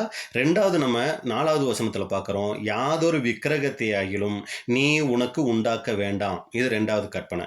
3வது கற்பனை 7வது வசனத்தில் பார்க்குறோம், உன் தேவனாகிய கர்த்தருடைய நாமத்தை வீணிலே வழங்காதிருப்பாயாக. இது 3வது கற்பனை. 4வது நம்ம பார்க்குறோம், ஓய்வு நாளை பரிசுத்தமாய் ஆசரிக்க நினைப்பாயாக அப்படின்னு பார்த்துட்டோம். இப்போ நீங்கள் எந்த 11வது வசனத்துக்கு நீங்கள் 12வது வசனம் வாசிக்கலாம். உன் தேவனாகிய கர்த்தர் உனக்கு கொடுக்கிற தேசத்திலே உன் நாட்கள் நீடித்திருப்பதற்கும் உன் தகப்பனையும் உன் தாயையும் கனம் பண்ணுவாயாக. கொலை செய்யாதிருப்பாயாக, விபச்சாரம் செய்யாதிருப்பாயாக, களவு செய்யாதிருப்பாயாக, பிறனுக்கு விரோதமாய் பொய் சாட்சி சொல்லாதிருப்பாயாக. போதும். அப்போ இது எல்லாமே நமக்கு தெரிஞ்ச ஒரு பகுதி தான். இப்போ நீங்கள் கூட நினைக்கலாம், என் பிரதர் இதை நிறைய தடவை நாங்கள் படிச்சிருக்கோமே, இதை மறுபடியும் எதுக்கு படித்து இதில் என்ன விஷயம் நீங்கள் சொல்ல போகிறீங்க அப்படின்னா ஒரு சிலருக்கு தெரிஞ்சிருக்கலாம். தெரியாதவங்களுக்கு இந்த ஒரு விஷயத்த சொல்கிறேன், நல்லா நீங்கள் கவனிச்சிங்கன்னா, முதல் கற்பனையை சொல்லும்போது என்னன்னு தெரியுங்களா சொல்கிறாரு, என்னை அன்றி உனக்கு வேறே தேவர்கள் உண்டாயிருக்க வேண்டாம் அப்படின்னு என்ன அர்த்தங்க? செய்யாத. உண்டாயிருக்க வேண்டாம்னா உண்டு பண்ணாத, செய்யாதன்னு சொல்றாரு. 4வது வசனத்துல நீங்க பாத்தீங்கன்னா, யாதொரு விக்கிரகத்தையாலும் நீ உனக்கு உண்டாக்க வேண்டாம் அப்படின்னா என்ன பண்ண அர்த்தம்? அதையும் செய்யாதன்னு சொல்றாரு, சரிங்களா? அடுத்து நீங்க 3வது பாத்தீங்கன்னா 7வது வசனத்துல சொல்றாரு, உன் தேவனாகிய கர்த்தருடைய நாமத்தை வீணிலே வழங்காதிருப்பாயாக அப்படின்னா என்ன பண்ணணும்? வழங்க வேண்டாம் அப்படின்னா செய்யாத அப்படின்னு சொல்கிறாரு. அடுத்து நீங்கள் பார்த்தீங்கன்னா 8லிருந்து 10 வரைக்கும் வசனம் இருக்குது. அது முழுக்க ஒரே கற்பனையாக தான் சொல்லப்பட்டிருக்கு. ஓய்வு நாளை பரிசுத்தமாய் ஆசரிக்க நினைப்பாயாக, 6 நாளும் நீ வேலை செய்து உன் கிரியைகளை எல்லாம் நடப்பிப்பாயாக, 7ஆம் நாளோ உன் தேவனாகிய கர்த்தருடைய ஓய்வு நாள், அதில் நீயானாலும் உன் குமாரனானாலும் உன் குமார்த்தியானாலும் உன் வேலைக்காரனானாலும் உன் வேலைக்காரியானாலும் உன் மிருக ஜீவன்களானாலும் உன் வாசல்களில் இருக்கிற அந்நியனாலும் யாதொரு வேலையும் செய்ய வேண்டாம். கவனிச்சிங்களா? இங்கேயும் என்னன்னு முடிக்கிறாருங்க? வேண்டாம், செய்யாத அப்படின்னு சொல்லி முடிக்கிறாரு. அடுத்து நீங்கள் பார்த்தீங்கன்னா 12வது வசனத்தில் உன் தகப்பனையும் உன் தாயையும் கனம் பண்ணுவாயாக, இதை மட்டும் செய் அப்படின்னு சொல்லி வருங்க. அடுத்து நீங்கள் பார்த்தீங்கன்னா கொலை செய்யாத, அடுத்து விபச்சாரம் செய்யாத, களவு செய்யாத, பிறனுக்கு விரோதமாய் பொய் சாட்சி சொல்லாத, பிறனுடைய வீட்டை இச்சியாத. அப்போ அன்புக்குரிய சகோதர சகோதரிகளே, இந்த 10 கற்பனைகளில் இருக்கிற முக்கியமான விஷயம் என்ன அப்படின்னா, மீதி இருக்கிற 9ஐயும் ஆண்டவர் செய்யாதன்னு சொல்கிறாரு. நல்லா கவனிச்சிங்களா? இதுக்கு முன்னாடி நீங்கள் இதை கவனிச்சிங்களா? படிக்கும்போது கவனிச்சிங்களா? இல்லை வேறு யார் மூலமாவது கேட்டிங்களா அப்படிங்கிறது எனக்கு தெரியலை. ஆனால் இப்போ நீங்கள் கவனிங்க அன்புக்குரிய சகோதர சகோதரிகளே, 10 கட்டளைகளில் 9 கட்டளைகளை செய்யாத அப்படின்னு சொல்கிறாரு. ஒரே ஒரு காரியத்தை மட்டும்தான் செய் அப்படின்னு சொல்கிறாரு. அது எது தெரியுங்களா? பெற்றோரை, உன் தகப்பனையும் உன் தாயையும் கனம் பண் அப்படின்னு சொல்லி செய் அப்படின்னு சொல்கிறது இந்த ஒரு காரியம். அப்போ நினச்சிக்கோங்க, பெற்றோரை கனம் பண்ணுகிறது தேவனுடைய பார்வையில் எவ்வளவு ஒரு முக்கியமான விஷயம் அப்படிங்கிறது தான் இங்கே நம்ம வலியுறுத்துகிறோம். அப்போ அன்புக்குரிய சகோதர சகோதரிகளே, இதை அங்கே சொல்லும்போது தான் சொல்கிறாரு, நீங்கள் பெற்றோரை கனம் பண்ணணும்னு வேதம் இவ்வளவு தெளிவாக சொல்லியிருக்கும்போது பரிசேயரை சதுசேயரை நீங்கள் என்ன பண்ணுறீங்க அப்படின்னா, பெற்றோரை கனம் பண்ணுறதை காட்டிலும் தேவனுக்கு காணிக்க கொடுத்துட்டா அது டேலி ஆகிடும், பெற்றோரை கவனிக்க வேண்டிய அவசியம் இல்லைன்னு போதிக்கிறீங்களே, இது எவ்வளவு துக்ககரமான ஒரு விஷயங்கிறது தான் அங்கே சொல்ல வர்றார். அப்போ இங்கே ஆண்டவர் சொல்லிட்டு அந்த பாரம்பரியம் என்ன அதை குறித்து கூட நம்ம பார்த்துட்டோம்னா ரொம்ப வசதியாக இருக்கும். ஏன்னா இதை குறித்து நம்ம தெரிஞ்சுக்கிறது ரொம்ப நல்ல ஒரு விஷயம். என்ன அது பாரம்பரியம் அப்படின்னு சொல்லி நீங்கள் பார்த்தீங்கன்னா, இப்போ மோசே மூலமாக தேவன் என்ன தெரியுங்களா பண்ணார், இஸ்ரேல் ஜனங்களுக்கு பிரமாணங்கள் கொடுத்தாரு. இப்போ கிட்டத்தட்ட நீங்கள் பார்த்தீங்கன்னா பழைய ஏற்பாட்டில் 613 கட்டளைகள் கொடுத்தாருங்க. மோசே மூலமாக தேவன் இஸ்ரேல் ஜனங்களுக்கு. நம்ம பார்க்குறது இந்த 10 கற்பனைகள் தான். ஆனால் உள்ளுக்குள்ளே நம்ம 21ஆம் அதிகாரம், 22ஆம் அதிகாரம், யாத்திராகமத்தில், லேவியராகமத்தில், இதில் எல்லாம் நீங்கள் படிச்சீங்கன்னா மொத்தமாக 613 கட்டளைகள் அங்கே இருக்குது. அது போக 70 பிரமாணங்கள் இருக்கு. இது யார் கொடுத்தது? தேவன் மோசே மூலமா இஸ்ரேல் ஜனங்களுக்கு கொடுத்துட்டாரு. இப்ப கொடுத்த பின்னாடி இந்த இவங்க இருக்காங்களா, அந்த ரபிமார்கள், வேதபாரகர், இவங்கெல்லாம் இருக்காங்க இல்லைங்களா, இவங்க என்ன தெரியுங்களா பண்ணியிருக்காங்க, அந்த நியாய பிரமாணத்துக்கு ஒரு விளக்க உரை எழுதியிருக்கிறாங்க. அது பார்த்தீங்கன்னா வாய்மொழி பிரமாணம். அது தேவன் கொடுக்கல, இவங்களாவே என்ன பண்ணியிருக்கிறாங்கன்னா ஒரு விளக்க உரை எழுதியிருக்கிறாங்க. அதுக்கு பேர் என்னன்னு பார்த்தீங்கன்னா மிஸ்னா. இப்போ மோசே மூலமாக தேவன் கொடுத்ததுக்கு பேர் என்னன்னு பார்த்தீங்கன்னா தோரா. நல்லா ஞாபகம் வச்சுக்கோங்க, இல்லைன்னா குறிச்சு கூட வச்சுக்கோங்க. மோசே மூலமாக தேவன் கொடுத்துட்டது அந்த 5 ஆகமங்கள், தோரான்னு பேர் அதுக்கு. இந்த தோராவுக்கு இவங்க என்ன பண்ணியிருக்கிறாங்கன்னா ஒரு விளக்கம் எழுதியிருக்கிறாங்க. அந்த விளக்கத்துக்கு பேர் என்னன்னு பார்த்தீங்கன்னா மிஸ்னா. இப்போ அந்த மிஸ்னான்னு எழுதி என்ன பண்ணியிருக்காங்கன்னா அந்த தோராவினுடைய விளக்கம். அதாவது எப்படின்னா மிஸ்னாவில் அந்த தேவன் கொடுத்த காரியங்களை எப்படியெல்லாம் செய்யணும் அப்படிங்கிறத விளக்கி சொல்கிறது தான் அந்த மிஸ்னா. இப்போ மிஸ்னாவை இந்த வேத பாரகர்கள் எழுதி, அது கொஞ்சம் நிறையா இருக்கும் இல்லைங்களா, அதை எழுதி என்ன பண்ணிட்டாங்கன்னா இஸ்ரேல் ஜனங்களுக்கு கொடுத்துட்டாங்க. இப்போ இஸ்ரேல் ஜனங்கள் அதை படிக்கிறாங்க, அவங்களுக்கு அதை புரியலை. பாருங்க, நியாயப்பிரமாணத்தை படித்தாலே போதும். ஆனால் இப்போ நியாயப்பிரமாணத்துக்கு மிஸ்னான்னு சொல்லி ஒரு விளக்க உரை எழுதி கொடுத்துட்டாங்க. இந்த விளக்க உரையை என்ன பண்ணுறாங்கன்னா இஸ்ரேல் ஜனங்கள் படித்தா அது அவங்களுக்கு புரிய மாட்டேங்குது. உடனே எங்களுக்கு நீங்கள் எழுதி கொடுத்த இந்த மிஸ்னா புரிய மாட்டேங்குதுன்னு சொன்ன உடனே, அப்படியா, அப்போ இந்த மிஸ்னாவுக்கு ஒரு விளக்க உரை நாங்கள் எழுதி தரோம்னு சொல்லி என்ன பண்ணியிருக்காங்கன்னா அதுக்கு ஒரு விளக்க உரை எழுதியிருக்கிறாங்க. அதுக்கு பேர் என்ன தெரியுங்களா, கெமாரா. GEMARA, கெமாரா அப்படின்னு சொல்லி பேர். இப்போ என்ன பண்ணிட்டாங்கன்னா இந்த மிஸ்னா வந்து அவங்க நியாயப்பிரமாணத்துக்கு கொடுத்த ஒரு விளக்கம், இந்த விளக்கத்துக்கு ஒரு விளக்கம், சரிங்களா, தெளிவான விளக்கமா. அதுக்கு இன்னும் கூட நம்ம தெளிவாக சொல்லணும்னா கெமராங்கிறது மிஸ்னாவுக்கு மேலான ஒரு விளக்கம், சரிங்களா. மிஸ்னாவில் இருக்கிற ஒவ்வொரு அந்த விதியையும் என்ன பண்ணுன்னா ஆராய்ஞ்சி அதனுடைய அர்த்தம், அதனுடைய நடைமுறை, அதனுடைய வேறுபட்ட கருத்துக்கள், இதையெல்லாம் என்ன பண்ணுறதுன்னா விவாதித்து எழுதப்பட்டது தான் இந்த கெமரா அப்படின்னு சொல்லி பார்க்குறோம், சரிங்களா. அப்போ அன்புக்குரிய சகோதர சகோதரிகளை இதை எப்படி புரிஞ்சுக்கலாம் அப்படின்னு சொல்லி நீங்கள் பார்த்தீங்கன்னா, இப்போ நியாயப்பிரமாணத்தில் ஆண்டவர் என்ன சொல்லிட்டார் அப்படின்னா ஓய்வு நாளில் வேலை செய்யக்கூடாதுன்னு சொல்லிட்டார். இது பிரமாணம், சரிங்களா. இப்போ மிஸ்னாவில் என்ன தெரியுங்களா பண்ணிட்டாங்க, வேலை செய்யக்கூடாதுன்னு சொல்லிட்டாரே, என்னென்ன வேலையெல்லாம் செய்யக்கூடாது அப்படிங்கிறதுக்கு ஒரு விளக்கம் எழுத ஆரம்பிச்சிட்டாங்க. இப்போ உதாரணத்துக்கு எடுத்துக்கிட்டேன்னா விதை கூட அன்னைக்கு விதைக்கக்கூடாது அப்படின்னு சொல்லி எழுதிட்டாங்க. இது என்னது, மிஸ்னா. இப்போ இவங்களுக்கு என்ன ஆயிடுச்சுன்னா மிஸ்னாவை படிக்கும்போது இஸ்ரேல் ஜனங்களுக்கு விதைத்தானே விதைக்கக்கூடாது, விதைச்ச விதைக்கு தண்ணி ஊற்றலாமா அப்படிங்கிற ஒரு சந்தேகம் வந்துருச்சு. எங்களுக்கு புரியலையே அப்படின்னா இப்போ என்ன பண்ணுறாங்க, அந்த கேமராவில் என்ன தெரியுங்களா பண்ணுறாங்க, விதை விதைக்கிறதுனா என்ன, விதை போடுறது மட்டும்தானா, இல்லை அதுக்கு தண்ணி ஊற்றுறது தப்பா, ஒரு சமயம் இதை ஒருத்தர் தெரியாமல் செஞ்சாருன்னா அவருக்கு என்ன தண்டனை, தெரிஞ்சே செஞ்சாருன்னா அவருக்கு என்ன தண்டனை, இந்த தண்டனைக்கு என்ன பரிகாரம், இதெல்லாம் விளக்கி சொல்கிறது தாங்க இந்த கேமரா, சரிங்களா. அப்போ அன்புக்குரிய சகோதர சகோதரிகளே, மிஸ்னா கெமரா இது ரெண்டையும் சேர்த்து ஒரு புத்தகமாக போட்டாங்க. அதுக்கு பேர் தான் தால்மூத். இதை நீங்கள் தெரிஞ்சுக்கிறதுக்காக இந்த விஷயங்களை சொல்கிறேன். பாருங்கள், இந்த பாரம்பரியங்கிறது எப்படி ஆகிப்போச்சு. தேவன் மோசே மூலமாக நியாயப்பிரமாணம் ஒன்று கொடுத்தாருங்களா, அந்த நியாயப்பிரமாணத்துக்கு இவங்க விளக்க உரை எழுதுறேன்னு சொல்லி மிஸ்னாவை கொண்டு வந்துட்டாங்க. இப்போ மிஸ்னா புரியுறது இல்லைன்னு சொல்லி அதுக்கு ஒரு விவாதம் பண்ணி அதுக்கு ஒரு என்ன பண்ணுறாது விளக்க உரை. அதுதான் நீங்கள் பார்த்தீங்கன்னா கெமரா அப்படின்னு சொல்லி பார்க்குறோம். அப்போ இது எவ்வளவு அந்த கேமராங்கிறது அப்போ பெரிய புக்கா பிரதர் அப்படின்னா, ஆமாங்க பெரிய புக்கு. ஏன்னா இது நிறைய விளக்கம் எழுத வேண்டியது இருந்துச்சு இல்லைங்களா.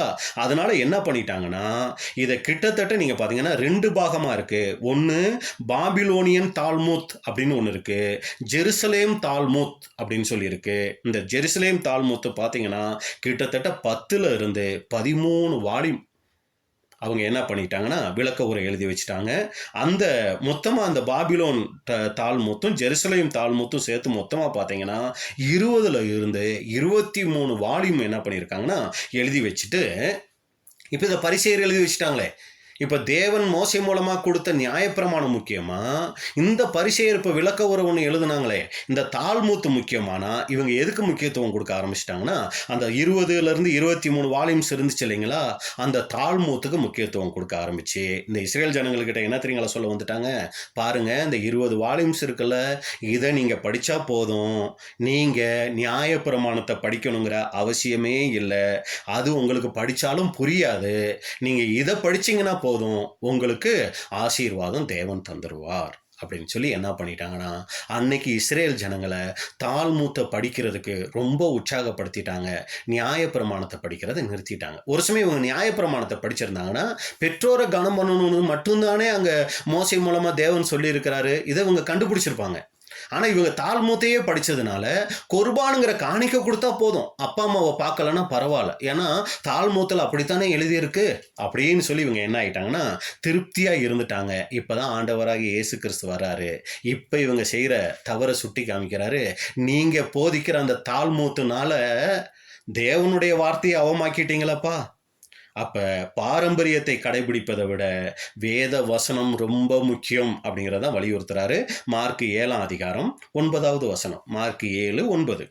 பின்னும் அவர் அவர்களை நோக்கி, நீங்கள் உங்கள் பாரம்பரியத்தை கைக்கொள்ளும்படிக்கு தேவனுடைய கட்டளைகளை உயர்த்தமாக்கினது நன்றாயிருக்கிறது. நீங்க பெற்றோரை கவனிக்காம பாரம்பரியத்துக்கு நீங்க முக்கியத்துவம் கொடுத்துட்டது ரொம்ப நல்லா இருக்கு அப்படின்னு சொல்றதான் அங்க பாக்குறோம். அப்ப பாருங்க, முதலாவது பெற்றோரை கனம் பண்ணுகிற காரியத்தை குறிச்சும், ரெண்டாவது அந்த காணிக்கையை குடிச்ச காரியங்களையும் குறிச்சு என்ன பண்றாருன்னா அங்க கண்டிச்சு சொல்றத பாக்குறோம். அப்ப இதுல அன்புக்குரிய சகோதர சகோதரிகளை நமக்கு என்ன பாடம்னா, நம்மளும் கூட அநேக நேரங்கள்ல குடும்பத்தை கவனிக்காம, அவங்களுக்கு செய்ய வேண்டிய கடமையை செய்யாம, நான் தேவனுக்கு காணிக்க கொடுத்துறேன், நான் தேவனுக்கு ஊழியம் செய்யறேன் அப்படின்னு நினைச்சோம்னா அது ரொம்ப ஆபத்து. அதை தேவன் அங்கீகரிக்கிறது இல்லை. அதனால தான் மத்தேயுல நம்ம பார்த்தோம் இல்லைங்களா, இந்த இதே சம்பவத்தை தான் நீங்கள் உங்கள் பாரம்பரியத்தினால தேவனுடைய வார்த்தையை வியர்த்தமாக்குறீங்க அப்படின்லாம் சொல்லிட்டு, இப்போ பாருங்கள் அந்த வசனத்துக்கு அடுத்து என்ன சொல்கிறாருன்னா, மத்தேயு 15ஆம் அதிகாரம் 8-9. ஏன்னா மத்தேயு 15ல் 4லிருந்து 6 வரைக்கும் நம்ம ஏற்கனவே ஆதாரத்தில் நம்ம பார்த்துட்டோம். இப்போ மறுபடியும் அதுக்கு கீழே சொல்லும்போது தான் முக்கியமான வசனம் சொல்கிறாரு. மத்தேயு 15:8-9. இந்த ஜனங்கள் தங்கள் வாயினால் என்னிடத்தில் சேர்ந்து தங்கள் உதடுகளினால் என்னை கனம் பண்ணுகிறார்கள், அவர்கள் இருதயமோ எனக்கு தூரமாய் விலகி இருக்கிறது.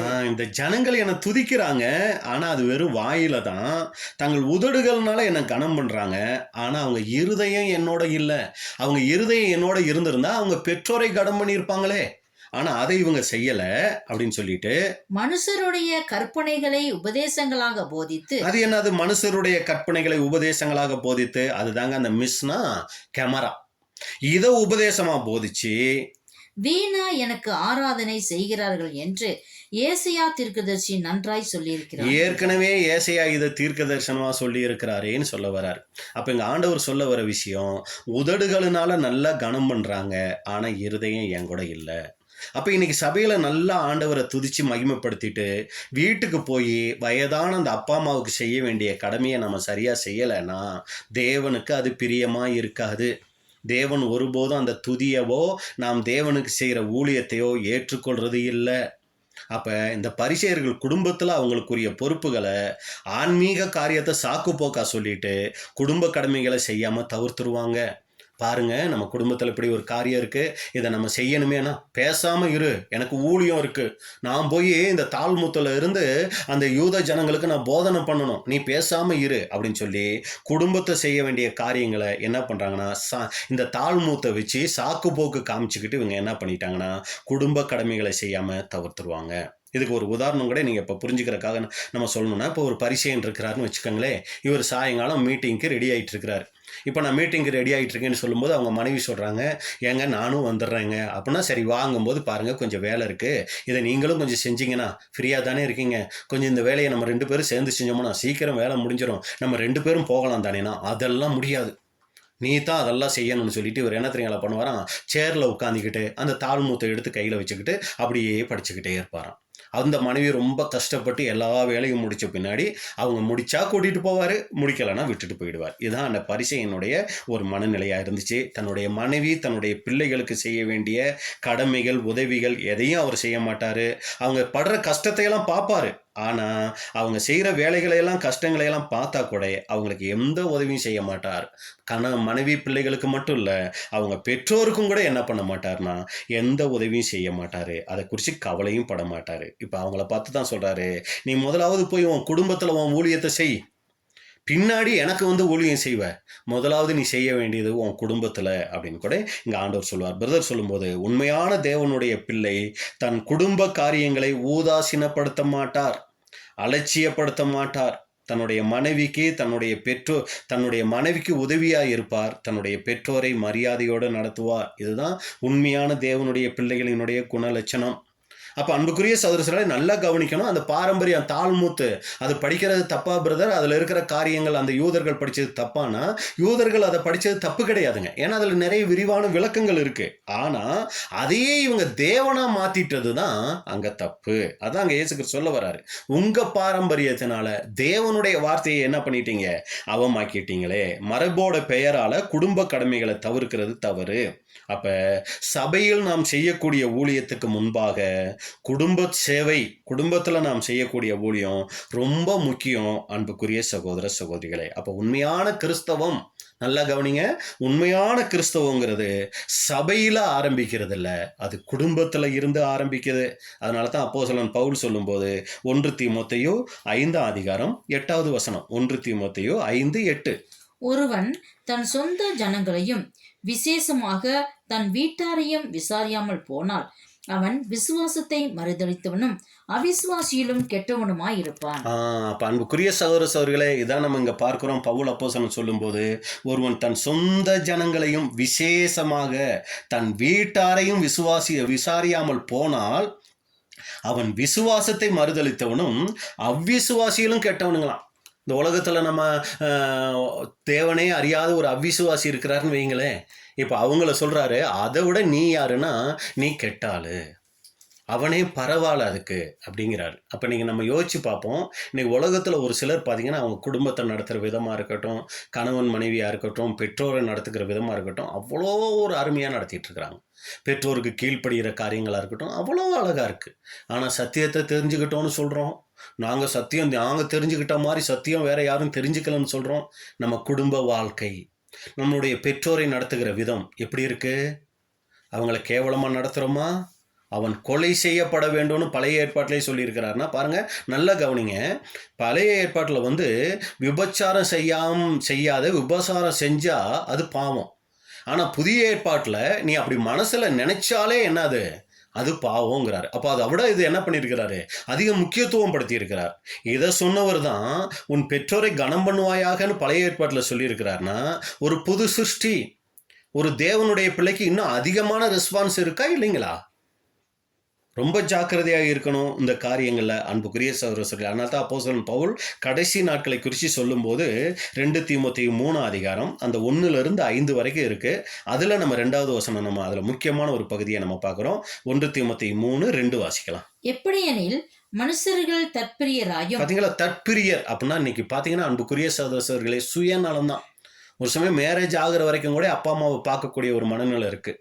ஆனால் மேரேஜ் ஆயிடுச்சுன்னா என் குடும்பம், என் மனைவி, அது தன்னுடைய குடும்பத்தை நேசிக்கிறது தப்பு கிடையாது. ஆனால் சுயநலமாக இருக்கிறோமா? ஏன்னா கடைசி நாட்களில் இது சபைக்கு எழுதுனது தான்.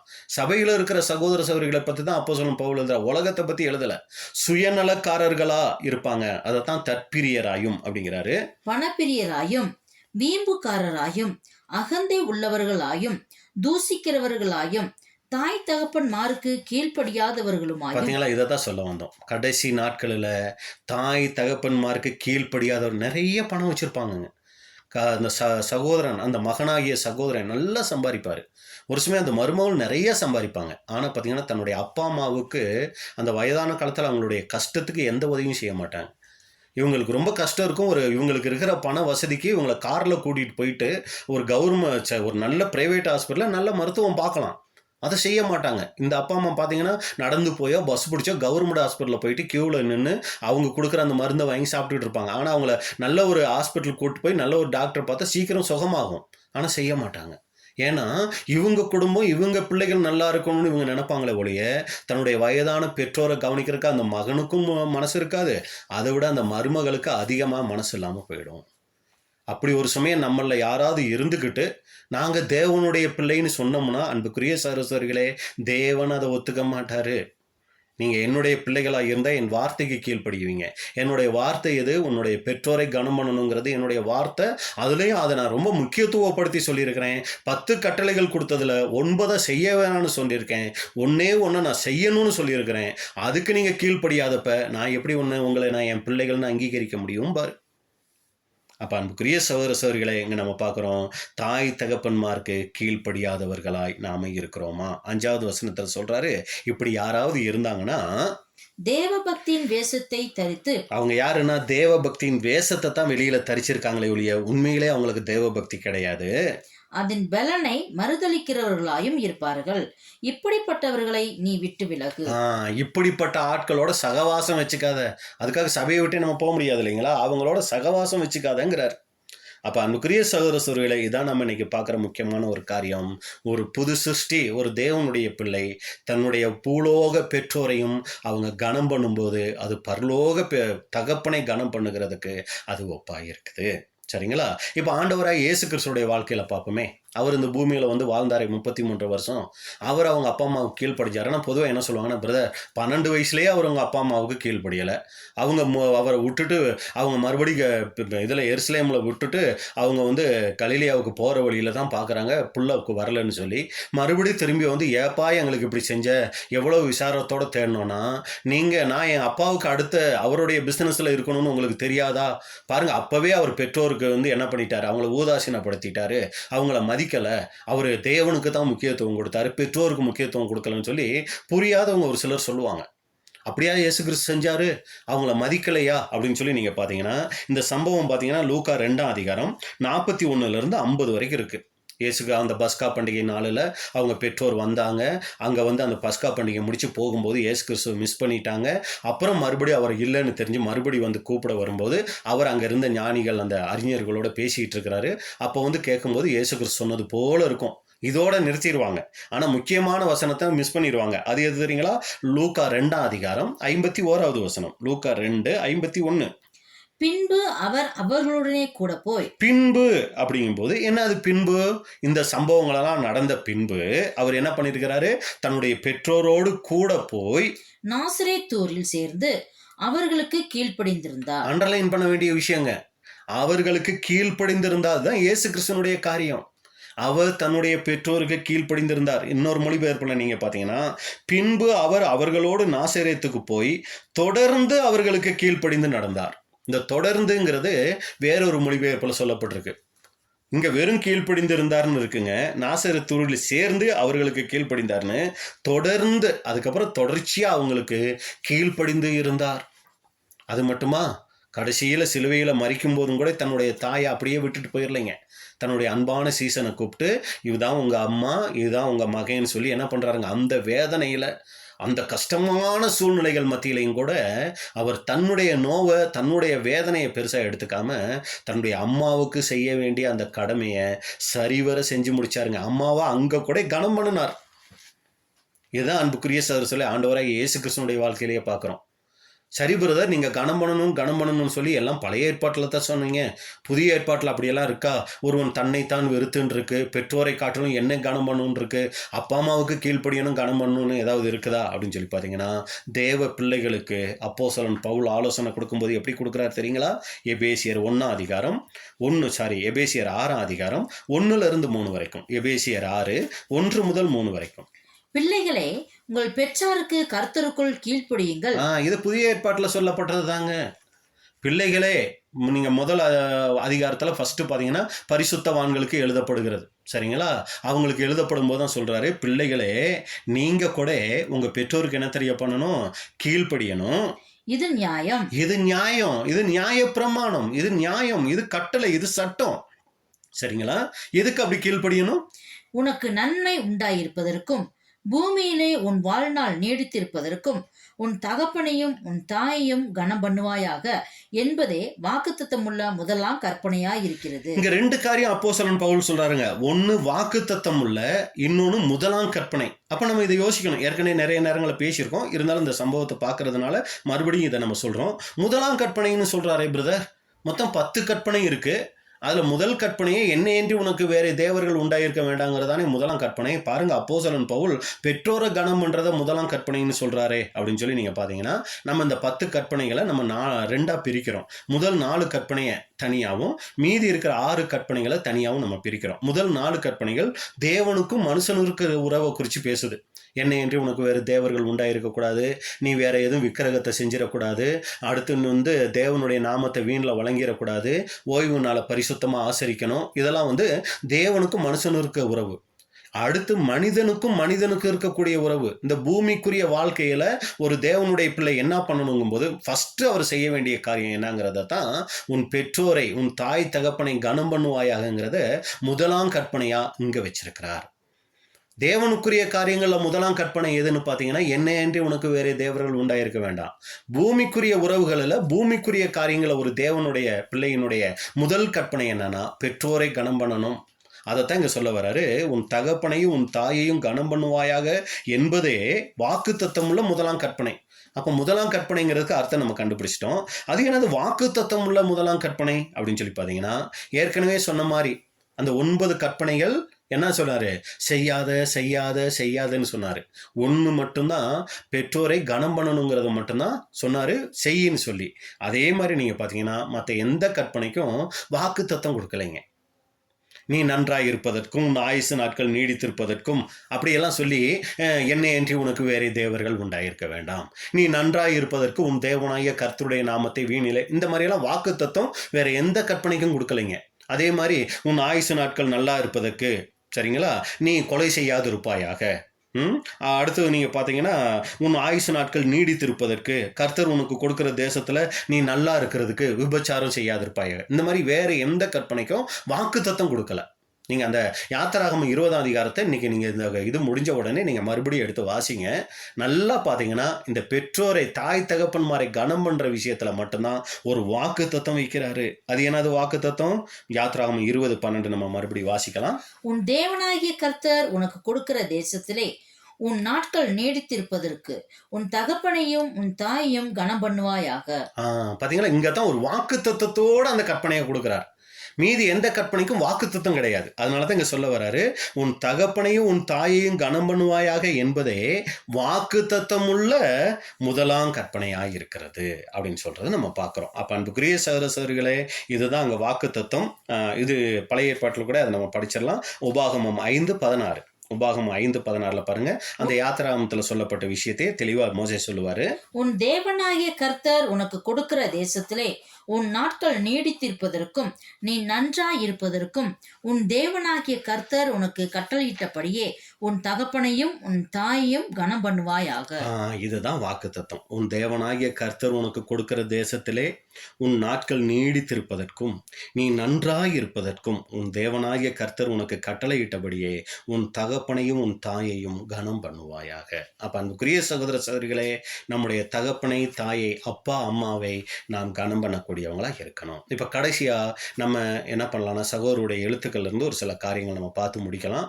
நடைமுறை வாழ்க்கையில நம்ம பெற்றோரை கனம் பண்ணணும்னா என்னெல்லாம் செய்யணும் அப்படிங்கும்போது, சிறு வயசுல பெற்றோருக்கு கீழ்ப்படுகிறது ரொம்ப முக்கியம். குழந்தைகள் பெற்றோருடைய வழிகாட்டுதலை பின்பற்றணும். இது கடவுளினுடைய ஒழுங்கு, சரிங்களா. அடுத்து இந்த சின்ன பிள்ளைகள் பெரியவர்கள் ஆகும்போது பெற்றோர் மேல இருக்கிற மரியாதை தொடர வேண்டும். இன்னைக்கு இதுதாங்க ரொம்ப கம்மியாகி போச்சு. என்ன காரணம் தெரியுங்களா? நம்ம அடிக்கடி சொல்ற ஒரு விஷயம்தான், இந்த மொபைல் ஃபோன் இருக்கு இல்லைங்களா, இது இன்னைக்கு என்ன ஆயிடுச்சு அப்படின்னு சொல்லி பார்த்தீங்கன்னா, பெற்றவங்க மேலே இருக்கிற அந்த மதிப்பு மரியாதையெல்லாம் குறைச்சிருச்சு. என்ன பிரதர் அப்படி மதிப்பு மரியாதையை குறைச்சிருச்சு அப்படின்னு சொல்லி பார்த்தீங்கன்னா, அந்த காலத்தில் நாம் சின்ன பிள்ளைகளாக இருக்கிற காலங்களில் நம்ம எந்த ஒரு விஷயம் தெரிஞ்சுக்கணுன்னாலும் அப்பா அம்மாவை கேட்டு தான் தெரிஞ்சுக்க முடியும். ஒரு ஊரை பற்றி தெரிஞ்சுக்கணுன்னாலும், ஒரு தேசத்தை பற்றி தெரிஞ்சுக்கணுன்னாலும், ஒரு தலைவரை பற்றி தெரிஞ்சுக்கணுன்னாலும், எதுனாலும் நம்ம ஸ்கூல் போகிற வரைக்கும் அப்பா அம்மா கிட்ட கேட்டு தெரிஞ்சுக்குவோம். அதுக்கப்புறம் ஆசிரியர்கள் மூலமாக கல்வி அறிவை நம்ம பெற்றுக்குவோம். ஆனால் இன்னைக்கு நீங்கள் பார்த்தீங்கன்னா, ஃபோன் மூலமாக எல்லா அறிவும் வந்துருச்சுங்க. அதுலேயும் நம்முடைய பிள்ளைகளுக்கு தெரிகிற அந்த ஒரு ஞானம், அந்த ஃபோனை கையாளுகிற விதம் என்னென்ன இருக்குங்கிறது யாருக்கு தெரியாமல் போயிடுச்சு தெரியுங்களா? நமக்கு தெரியறது இல்லைங்க. அப்போ ஒவ்வொரு சின்ன சின்ன விஷயத்தையும் யாருக்கிட்ட கேட்டு தெரிஞ்சுக்க வேண்டியதா இருக்குன்னா, பிள்ளைகளுக்கிட்ட கேட்டு தெரிஞ்சுக்க வேண்டியதா இருக்கு. இந்த வாட்ஸ்அப்புக்கு எப்படி போகணும், இந்த ஒரு காரியத்தை கூகுளில் போய் எப்படி ஆராய்ச்சி பண்ணி எடுக்கணும், இந்த ஒவ்வொரு காரியத்துக்கும் நம்ம பிள்ளைகள்கிட்ட கேட்கும்போது பொதுவாக பிள்ளைகளினுடைய மனநிலை என்ன ஆயிடுதுன்னா, என் அப்பா அம்மாவுக்கு ஒன்றும் தெரியலை, எனக்கு தான் எல்லாம் தெரியும். பாருங்க, அந்த காலத்தில் நம்ம அப்பா அம்மாவை மதிச்சதுக்கு காரணம் அவங்க தான் நமக்கு ஹீரோ. ஏன்னா அவங்க கிட்ட இருந்தா ஒவ்வொன்றும் தெரிஞ்சுக்கிறோம். ஆனா இன்னைக்கு நம்ம பிள்ளைகள்கிட்ட இருந்து நம்ம ஒவ்வொன்றும் தெரிஞ்சுக்க வேண்டிய ஒரு சங்கடமான சூழ்நிலை வந்துட்டதுனால அவங்க மனநிலை என்ன ஆயிடுதுன்னா, அப்பா அம்மாவுக்கு ஒண்ணுமே தெரியாது, நமக்கு தான் எல்லாம் தெரியுதுங்கும் போது அந்த பெற்றோரை கனம் பண்ணுகிற மரியாதை செலுத்தக்கூடிய காரியம் அங்க குறையுது. ஆனா சத்தியத்துக்குள்ள இருக்கிற ஒவ்வொரு தேவ பிள்ளைகளும் வாலிப பிள்ளைகளா இருந்தாலும் சரி, எல்லாரும் என்ன பண்ணணும், பெற்றோருக்கு மரியாதை கொடுக்கக்கூடியவங்களா இருக்கணும். பெரியவங்கள ஆக ஆக எல்லா முடிவுகள்லையும் பெற்றோரிடம் கட்டாய கீழ்ப்படிதல் தேவையில்லை. பெரியவங்கள ஆக ஆக அப்பா அம்மா ஒரு சில காரியங்களை ஒரு நாலேஜ் இருக்கும், நமக்கு ஒரு சில வேத அறிவுகள் நமக்கு கொடுக்கப்படும் போது அதில் நம்ம எல்லாத்துக்கும் கீழ்ப்படியணும். இப்போ வந்து கர்த்தருக்குள் கீழ்ப்படியதான் சொல்லியிருக்கு இல்லைங்களா? அப்பா அம்மாவை கனம் பண்ணணுங்கிறதுக்காக அவங்க வேற ஏதாவது தேவனுக்கு பிரியமில்லாத காரியத்தை செய்ய சொன்னா நம்ம செய்ய முடியுமா?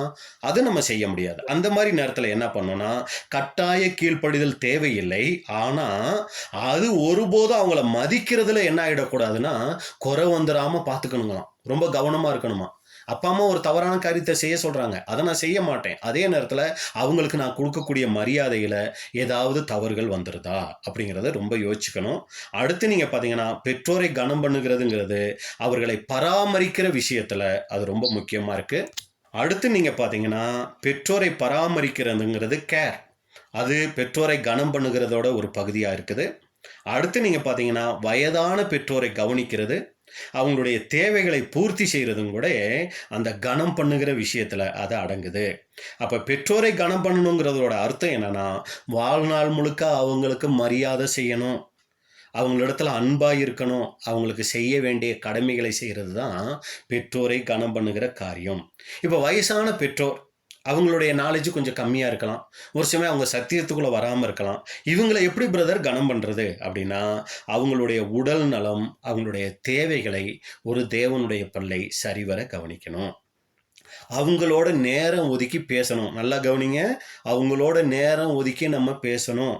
அடுத்து அவங்கள தனியாக விட்டுறாம அவங்கள பாதுகாக்கணும். இதெல்லாமே கனம் பண்ணுகிறது, ஆனர் அப்படிங்கிறதுல இதெல்லாம் அடங்குது. அடுத்து ஒரு சில காரியங்கள் நம்ம சொல்கிறோம், அப்பா அம்மா வேற ஒரு காரியமாக சொல்கிறாங்க, அவங்க புரிஞ்சிக்காம பேசுகிறாங்க. அந்த மாதிரி கருத்து வேறுபாடுகள் வரும்போது என்ன பண்ணணும்னா, கோபமாக பதில் சொல்லாதீர்கள். அவங்களுக்கு புரியலைனாலும் அவங்க கிட்ட கோபப்படாதீங்க. நான் இப்படித்தான் நினைக்கிறேங்கிறத எந்த அளவுக்கு அமைதியாக சொல்ல முடியுமோ அந்த அளவுக்கு அமைதியாக அவங்களுக்கு சொல்லுங்க. குரல் உயர்த்தாமல் பேசுறது கூட அது மரியாதை அப்படின்னு சொல்றதை நம்ம பார்க்குறோம்.